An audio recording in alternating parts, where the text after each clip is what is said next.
All right, hello everybody. Today we're doing lesson 7.4 and we are starting our continuing on with our division properties. All right, so today we are doing powers of quotients. So quotient, remember, is division. So if we have, in this example, 3 over 5, that's the same as 3 divided by 5, or 3/5. So that's our quotient, and our power is this 4. All right, so if I raise a fraction to some exponent, it's that fraction times itself, in this case 4 times, because our exponent's 4. All right, so when we multiply with fractions, remember we go straight across. So this means all my numerators are multiplying across, so 3 times 3 times 3 times 3. All right, and another way to write that is 3 to the 4th. The same thing happens with my denominators. I have 5 times 5 times 5 times 5. And another way of saying that is 5 to the 4th. All right, so our shortcut is, it's almost like distributing the exponent. All right, so the numerator gets the exponent and the denominator. So the top and the bottom each get that exponent. All right, so let's do a couple examples. This first one, we have 4/3 squared. All right, so if I expanded that out, it would be 4/3 times 4/3. All right, in other words, on top, that's 4 times 4, and on bottom, we have 3 times 3. So we get 16 over 9. And since that can't be simplified, it's just going to stay. If we used our property, the 4 gets squared and the 3 gets squared. So 4 squared over 9 squared, again, gets us to 16 over 9. All right, next one, 1/3 cubed. So we would have 1/3 times 1/3 times 1/3. So on the top, if we multiply across, we have 1 times 1 times 1. And on bottom, we have 3 times 3 times 3. So 1 times 1 times 1 is just 1. 3 times 3 is 9, times another 3 is 27, so we get 1/27. All right, now if we used our shortcut, we would have 1 cubed on top and 3 cubed on bottom, which would still get us to 1/27. All right, next one, we have 2/5 raised to the 4th power. So that's going to be 2/5 times 2/5 times 2/5 times 2/5. All right, so if I multiply all the way across, 2 times 2 times 2 times 2, that's just 2 to the 4th, and 5 to the 4th, which you'll notice is the same thing we would get if we put our exponent in. So I believe we get 16 over 625. All right, so those first couple were just with a numerical fraction. The next couple, we're going to have some exponents. I'm sorry, not exponents, but variables. All right, so 5x over 3y all being squared. So I could write that as just 5x over 3y times 5x over 3y. And now multiplying straight across, since everything's multiplying, the commutative property lets me rearrange it. So 5 times 5 times x over 3 times 3 times y times y. So we would get 25x squared over 9y squared. All right, and maybe you noticed it. It's similar to our multiplication properties that we learned last week. So the 5 gets squared, the x gets squared, the 3 gets squared, and the y gets squared. All right, so because it's just a bunch of repeated multiplication and there's no adding or subtracting going on, instead of writing out the repeated multiplication, we can use our exponents instead. So the property would be 5 squared x squared over 3 squared y squared, which would get us to 25x squared over 9y squared. All right, now this next one's a little more difficult. We have x cubed y over 4z cubed. So that's going to be there 3 times.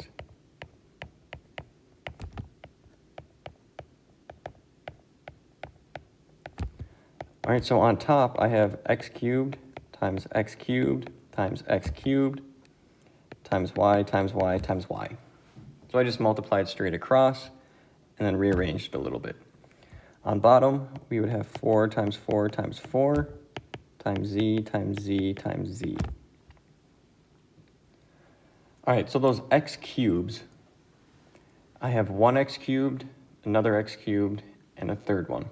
So each of those x cubes has 3 x's in it.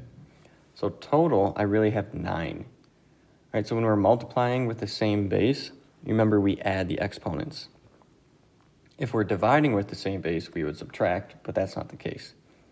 So if we add 3 plus 3 plus 3, we get x to the 9th. Y times y times y is y cubed. 4 times 4 times 4 is 64. Z times z times z is z cubed. All right, so you can, here we would have a power to a power, so we would multiply 3 times 3. That's where we get the x to the 9th. Then the y gets cubed, the 4 gets cubed, and the z gets cubed. All right, this last one we're going to do just with our properties. We're not going to expand it out. So everything that's inside these parentheses now are going to get cubed. So if I have x cubed cubed, that's a power to a power. So that's x to the 3 times 3 power.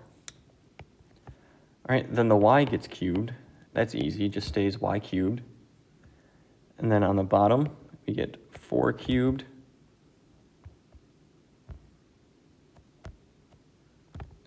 and x cubed. All right, this gives us on top x to the 9th, y cubed over, and then on bottom, 4 cubed is 64, and x cubed. All right, so I do realize this was basically the same problem as the one before, but the one before we expanded out, and this one we just used our properties. All right, so I'll see you on the next page for one more quick thing. All right, so our second page, it's almost the exact same thing, except this time we have a negative power. All right, so just like before, if we had, let's say, x to the negative 2nd, that would turn into 1 over x squared. If we had x to the negative 5th, that would turn over to 1 over x to the 5th. All right, so what we were doing is we were taking the reciprocal. So if we have a fraction, we're going to do the same thing. So remember, reciprocal, like 2/3 would turn into 3/2. Or let's go 10/3 would turn into 3/10. Basically, you just flip the fraction upside down. All right, and if you do that, your exponents become positive. So this first example where I have 4/3 to the negative 2nd power, that is the same thing as 3/4 to the positive 2nd power. All right, so if I expand it out, it's 3/4 times 3/4, which gives me 9 over 16. All right, or if we used our property from the page before, we get 3 squared over 4 squared, which still gets us to 9/16. All right, this next one, 3 over 1 cubed. So if you use your property, maybe you would get 3 cubed over 1 cubed to get 27 over 1, which is just 27. Or maybe you noticed, well, order of operations says let's take care of parentheses first. And so 3 over 1, I could just write as 3 and then cube it. And 3 cubed is just 27. All right, that one had a positive exponent. All right, so don't get fooled by that. Make sure you are paying attention to the question. All right, 2/5 to the negative 4th power. With a negative exponent, remember, I want to flip my fraction. So 5/2 to the positive 4th power. So now the 5 gets raised to the 4th and the 2 gets raised to the 4th. So we're looking at something like 5 to the 4th over 2 to the 4th, which would give us something like 625 divided by 16. Then I just want to double check to see if I can reduce that fraction. In this case, I cannot. So that's our final answer.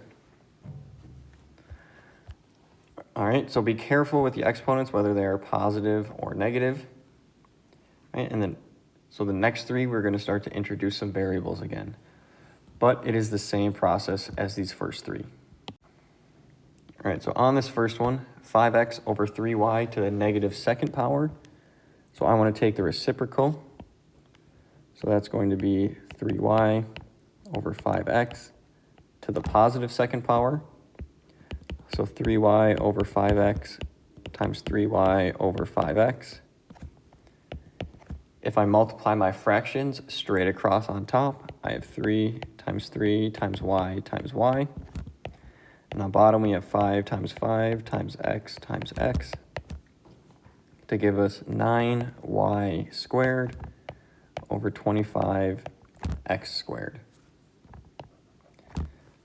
All right, and 9 over 25 cannot be reduced, so that's as simplified as we can get. All right, if you used your properties, you may have realized it's 3 squared, y squared, 5 squared, and x squared. All right, next one, 2x over y cubed to the negative 3rd power. Since it's to the negative power, I want to take the reciprocal. So y cubed is on top and 2x is on bottom. And that's all being raised to the 3rd power.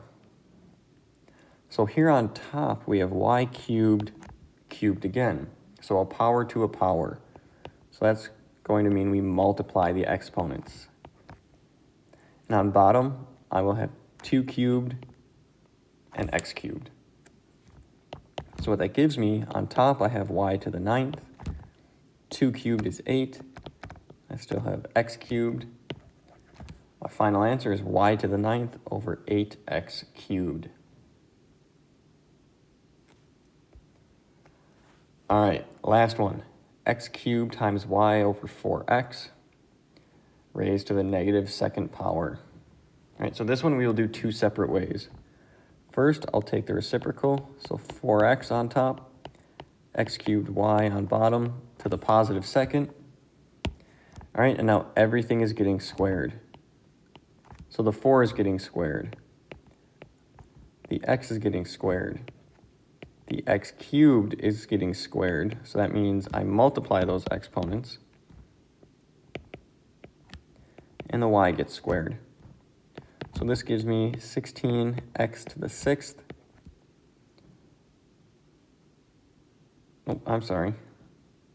16x squared, this should be a 2, over x to the 6th y squared. All right, now we don't want to leave it here because I have x's on top and on bottom. So if I expand it out, I have 16 times x over x times x times x times x times x times x times y. Now luckily, since everything is multiplying on top and bottom, 2 of these x's are just going to cancel out with 2 on the bottom. So my final answer is really just 16 divided by x to the 4th y squared. All right, so I promised you another way to solve it. Here it is. All right, so order of operations, take care of parentheses first. So I have this x cubed on top, so that's x times x times x. But I also have an x on bottom. So again, everything's multiplying, so one of those x's on top will cancel with one on bottom. So really what I'm left with is just x squared times y over 4 to the negative second power. So if I take the reciprocal, I get 4 over x squared y raised to the positive second power. All right, so that 4 gets squared, the x squared gets squared, and the y gets squared.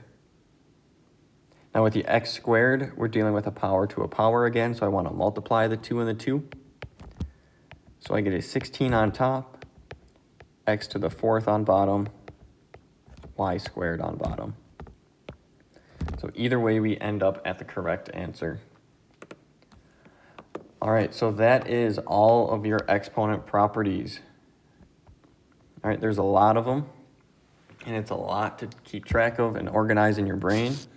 So we really need to make sure we're just practicing these to get them down better and better. All right, and if you look on your next page of your packet, you might see this little sheet. All right, so this is if you want to fill it in. It is a great resource that has all of the properties for you. All right, so it has them in words, it has them in algebra, so just variables, and then it has a numerical example. So number 1, the zero exponent property. If a non-zero quantity is raised to the 0 power, it's equal to 1. That's saying if you take any number besides 0 and raise it to the 0th power, your answer is always 1, every single time. So that's what this is saying. A to the 0th, pick any number for a that's not 0 and plug it in, you'll get 1. All right, so the negative exponent property, that's something we learned last week and then again today. A non-zero base, so again just a number, raised to a negative exponent is equal to the reciprocal raised to the opposite exponent. All right, so if you ever see a negative exponent, you always want to take the reciprocal and make it a positive exponent. So 7 to the negative second, the reciprocal of 7 is 1 over 7. So I would have 1 over 7 squared, so 1 over 49. 3 halves to the negative 4 is the same as 2/3, the reciprocal, to the positive 4. So 2 to the 4th over 3 to the 4th, 16 over 81.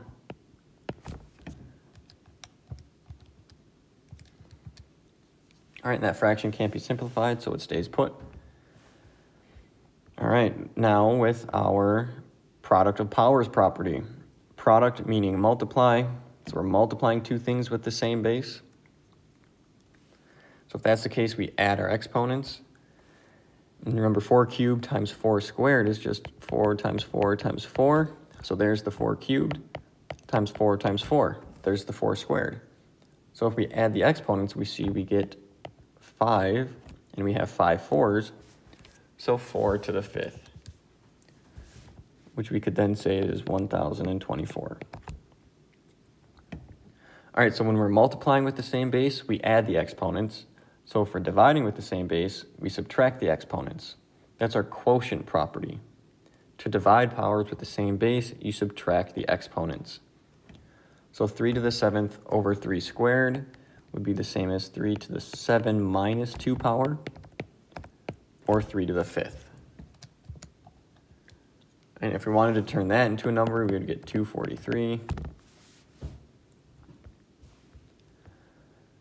All right, power of a power property. That's if you have an exponent raised to another exponent. That's where you multiply. All right, so 4 to the 3 times 2 is 4 to the 6th. All right, so be careful between this property, the power of a power, and the product of powers. Be careful with those two. All right, next one is power of a product. So that's if you have two things multiplying raised to the same exponent. They each get that exponent, so I could write this as 3 squared times 4 squared. Last one, power of a quotient. So if we have two things dividing, both being raised to the same exponent, they still get that exponent just like the multiplication side. All right, so that is all of our properties. I would make sure that you fill this chart out and use it on your test. Make sure you understand it, and if you don't be afraid to ask any of us a question. All right, that's it for today.